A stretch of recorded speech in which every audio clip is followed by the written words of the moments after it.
The book was written out of concern for higher education. We're both higher educators by profession, and also we're blessed by great teachers. Had a concern about trends we saw in higher education.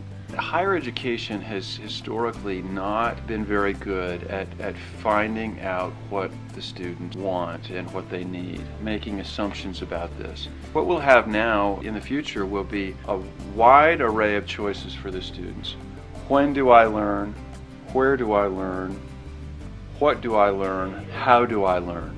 And so they'll be able to make choices that are not only unique to them, but vary through time. And they're going to say, well, this semester, I'd like to go to college.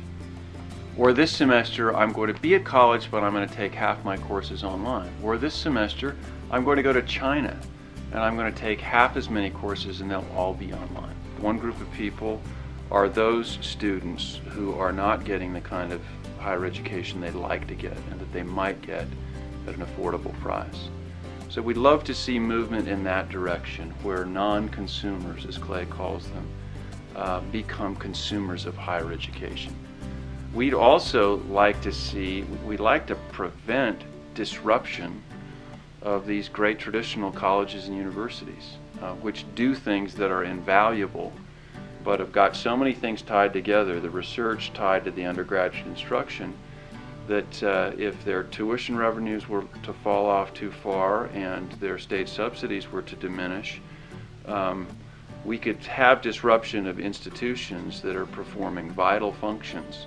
The theory of disruption was the study that led to the insight came from my observation that if you look across the sweep of business history, almost in every instance, a company that at one point was widely regarded as unassailably successful, a decade or two later you find them in the middle of the pack or often at the bottom of the heap.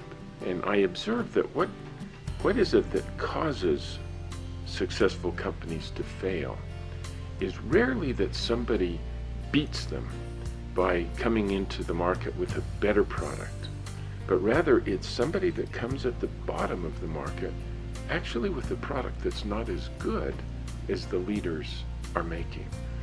But this one is just a lot simpler, a lot more affordable, so that a much larger population of customers can now own it and use it. We think that what's happening for the first time in over a century is that online learning is a disruptive technology that is allowing this kind of entry into the market at the bottom of the market that Clay describes and has documented so well, and in the beginning looked very inferior, in fact was in most ways very inferior to what was happening in traditional colleges and universities. But it's getting better, and it's much less expensive, not least because you don't have the brick and mortar. But it's not just the expense to the provider, it's the expense to the consumer, who has to give up a job in their place of residence and move to a traditional college campus.